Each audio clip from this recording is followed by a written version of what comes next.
안녕하세요, 토리자리입니다. 이번 시간에 준비한 이야기는 카카오 이야기입니다. 카카오에 관심 많으신 분들께서 도움이 많이 되셨으면 좋겠습니다. 그럼 지금 바로 가시죠!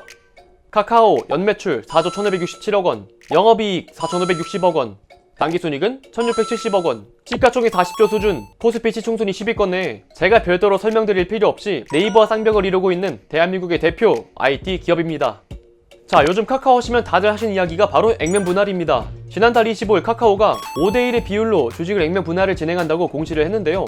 5대1의 액면 분할을 진행하면서 현재 50만원대인 카카오의 주가는 현재 10만원 선으로 낮아지면서 보다 더 낮은 가격과 진입장벽으로 더 많은 투자자들을 끌어올 것으로 전망이 되는데요. 물론 액면 분할이 주가에 어떤 영향을 미칠 것인가에 대해서는 사실 많이 궁금한 사항입니다. 직관적으로 본다면 지금까지 한 판 단위로 팔던 피자를 5조각으로 나누어서 한 조각씩 파는 것으로 기업의 펀더멘탈과는 독립사건이기 때문이죠. 액면 분할을 한다고 해서 기업의 손익이 늘거나 그렇진 않거든요. 하지만 이렇게 아무리 관련이 없다고 한들 이런 액면 분할은 주가에 부정적인 영향도 미칠 수 있다는 의견도 있습니다. 최근 액면 분할을 진행했던 대표적인 기업들을 살펴보면 삼성전자, 네이버, 테슬라 같은 기업들이 액면 분할을 진행했었습니다. 실제로 액면 분할 이후 기업들의 주가가 어떻게 되었는지 살펴보면요. 2018년 1월 50분의 1로 액면 분할을 실시한 삼성전자의 주가는 액면 분할 이후 주가가 쭉 오랜 시간 아래로 흘렀고, 네이버 역시 2018년 7월 5분의 1로 액면 분할을 실시하면서 당시 75만원이던 주가를 15만원 수준으로 낮췄지만 액면 분할 이후로 주가는 하락을 했고, 그나마 전기차 붐으로 액면 분할로 상승세를 이어갔던 테슬라 역시 액면 분할 이후로 쭉 아래로 흘렀습니다. 이같이 액면 분할 이후로 대체적으로 주식 가격이 힘을 못쓰고 하락하는 전례들이 있기 때문에 이번 액면 분할 역시 부정적으로 보시는 분들도 분명 계실 것입니다. 하지만 제가 말씀드린 이 3개의 기업 주가를 다시 보여드리면 공통점 안 보이시나요?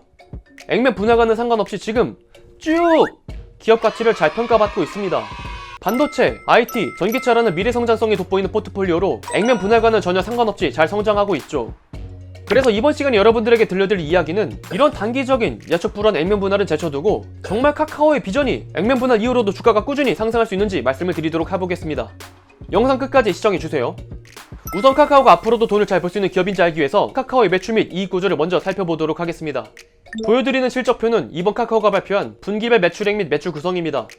우선 매출 흐름을 보면 2020년 코로나로 인해 비대면 소비가 늘어나면서 작년 4분기까지만 해도 8,460억 원이던 매출이 올해는 3, 4분기 나란히 1조를 넘는 쾌거를 보여주었습니다. 자, 그럼 어떤 사업이 잘 되었나 확인을 해보면요. 자, 이렇게 카카오에다가 잘 돈을 벌어다주는 부문은 크게 플랫폼과 컨텐츠 이 두 가지로 나뉘어져 있습니다. 이제는 이미 다들 아실 카카오이지만 오늘의 이야기를 위해서 한 번씩만 얇게 훑고 지나갈게요. 자, 보이시는 톡비즈는 모바일 메신저 카카오톡을 이용한 광고, 커머스, 포털비즈는 PC포털 다음을 이용한 광고, 신사업은 카카오 모빌리티, 카카오페이 등의 카카오가 현재 신성장 동력으로 키우고 있는 사업을 말합니다. 그리고 컨텐츠 부문은 카카오 게임즈, 멜론, 카카오 웹툰 같은 요즘 한창 가치가 높게 평가받고 있는 컨텐츠 사업을 주로 영위하고 있어요. 자, 그러면 어느 사업이 가장 돈을 많이 버냐 찾아보면 당연히 톡비즈겠죠? 카카오톡 채팅창에 보면 맨 위에 뜨는 광고, 그걸 톡비즈라고 부르는데 톡비즈가 제일 돈을 많이 벌었습니다. 아무래도 코로나 때문에 기업들이 광고, 홍보에 대한 채널의 제약을 받게 되면서 당연히 소비자들에게 직홍보가 가능한 톡비즈를 이용했겠죠. 다른 부문에 비해 단연 돋보이는 실적을 보였고요. 그리고 또 하나 비약적인 성장을 보인 것이 바로 유료 콘텐츠입니다. 전년 대비 매출이 233% 늘었고 직전 분기에 비해 10% 매출이 늘었습니다. 사람들이 밖에 안 나가고 집에만 계속 있으니까 웹툰 결제하면서 봤다는 거죠. 이 역시도 코로나의 소리를 엄청나게 보면서 당연히 카카오의 컨텐츠 부문 역시 고성장을 맛봤습니다. 자, 그렇다면 카카오 입장에서는 물 들어올 때 확실히 놀 좋아야겠죠? 2021년 3월 1일자로 카카오의 카카오 페이지와 카카오 M을 합병해 카카오는 카카오 엔터테인먼트 설립하는 것을 밝혔습니다. 카카오가 지금까지 부여하고 있는 IP, 영화, 드라마, 음악, 웹툰 등의 엔터테인먼트 유니버스로 현재 컨텐츠 시장에서의 시장 지배력을 더 가속하겠다는 것이죠. 자, 그럼 더 이상 카카오의 사업부만 보면은 실적의 결과도 받고 현재 사업의 현황도 받고 코로나의 소외를 맞아서 올해 초만 하더라도 14만 3천원 하던 주가가 무려 약 50만원까지도 가는 엄청난 포텐셜도 미리 맛봤습니다. 네, 하지만 뭔가 심심하지 않나요? 옆 동네 네이버는 금융, 유통 이것저것 많이 하는 것 같은데 카카오는 뭐 안 하나? 이런 생각이 들어요. 자, 그래서 지금부터 말씀드리는 이야기는 카카오의 훌륭한 실적과는 별개로 아무도 얘기 안 해주는 카카오의 단점 한번 이야기해볼게요. 우선 가장 먼저 짚고 가야 할 것은 수익 비중입니다. 비대면 문화가 확산이 되면서 카카오가 부여한 톡비즈 광고 수입, 컨텐츠 결제 수익이 늘면서 카카오는 예년과는 다르게 엄청난 성장을 했습니다. 자, 그런데 그렇다면 만약에 코로나가 풀리게 된다면 카카오의 실적 유지가 될 것인가? 이런 의문이 듭니다. 지금까지 톡비즈에 의존하던 기업들의 광고 제약이 해제가 되고 사람들이 카카오 웹툰만 보다가 밖에 나가 보내는 시간이 많아진다면 어떻게 될까요? 그렇다면 카카오는 코로나가 끝난 이후에도 괜찮을까? 이런 의문이 듭니다. 여기서 되게 말씀을 드릴 게 현재 카카오의 가장 큰 단점은 현재 더 이상 새로운 것이 없다는 거예요.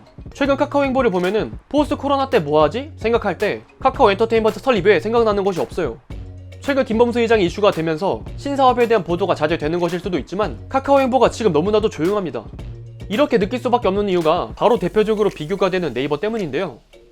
카카오와 비교하면 네이버는 현재 포스트 코로나 시대에서도 할 것이 정말 많습니다.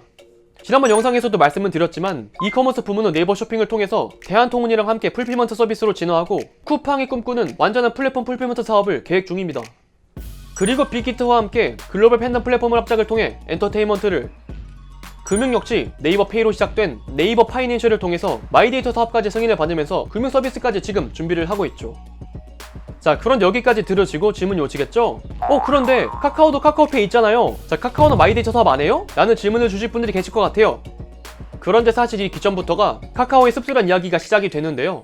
참고로 카카오페이는 이제 제2의 금혁신이라고 불리우는 마이데이터 사업마저 탈락을 했습니다. 마이데이터 사업에서는 네이버는 되고 카카오는 안 되는 이유는 아무래도 이커머스의 성격 차이죠.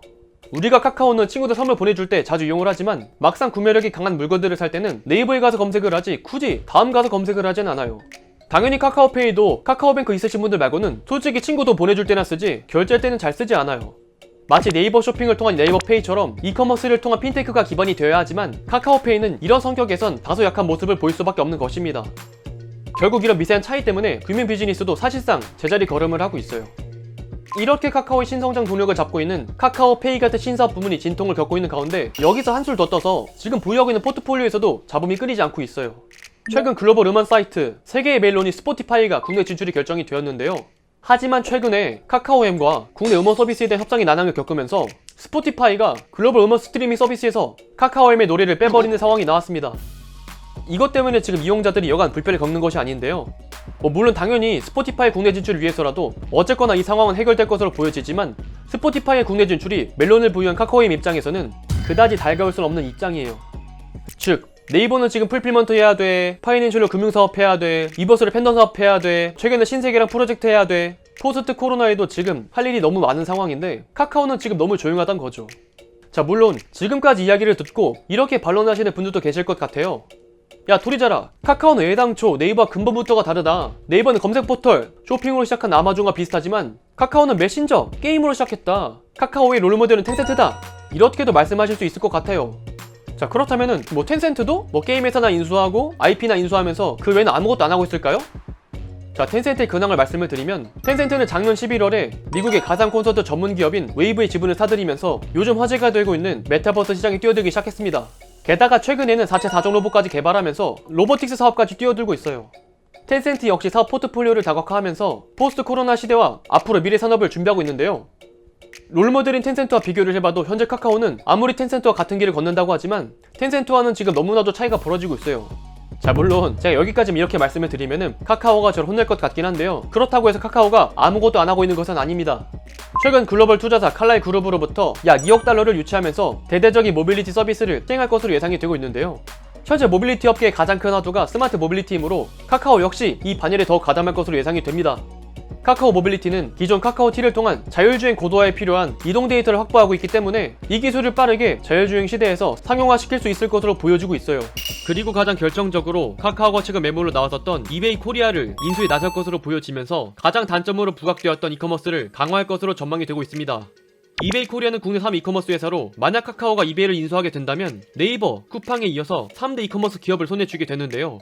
아까도 말씀드린 것처럼 카카오는 현재 네이버와 같은 이커머스, 특히 오픈마켓 커머스의 약점을 가지고 있지만 이베이 코리아 인수를 통해 국내 3위 이커머스 기업으로서의 진출과 더불어 카카오페이 결제 시장 역시 성장의 가속도를 붙이는 일석이조를 거둘 수 있습니다.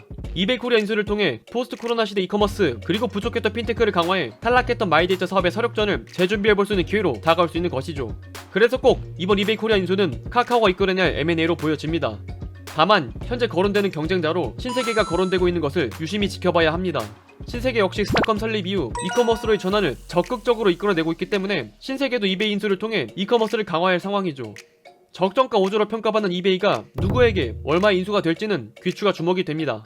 현재 백신 보급이 활발해지면서 우리는 포스트 코로나를 준비할 시각을 가져야 할 때가 왔습니다. 미국 텍사스는 봉쇄 해제를 검토하고 있고, 실제로 미국 IT 기업 페이스북도 백신 보급으로 인해 2021년 자사 페이스북의 매출 성장률 둔화 가능성을 언급했습니다. 카카오는 지금도 훌륭한 기업이지만 이미 카카오의 주가는 코로나 시대에 대한 비대면 소비 문화로 인해 선반영이 된 것이고, 지금 이 순간 정말 중요한 것은 액면 분할이 아니라 이 코로나 이후 과연 어떻게 이 기대감에 따른 주가를 유지할 것이느냐를 봐야 합니다. 그래도 현재 카카오에는 분명 훌륭한 분들이 많이 계시니 포스트 코로나 시대에서도 앞으로 쭉쭉 뻗어나가시리라 믿습니다. 오늘의 영상은 여기까지입니다. 영상의 내용이 좋았다면 구독과 좋아요 한 번씩 부탁드리도록 하겠습니다. 그리고 알림 설정까지 하신다면 유튜브 스토리자리에 영상이 올라오는 대로 바로바로 시청하실 수 있습니다. 그리고 전 여러분들의 모든 댓글을 달고 있습니다. 원하시는 기업과 선언 말씀해주시면 매주 2편씩 분석해서 올려드리고 있습니다. 그럼 저는 또 다음에 좋은 영상으로 찾아뵙도록 하겠습니다. 존경하는 구독자 여러분, 그럼 다음에 또 만나요. 안녕!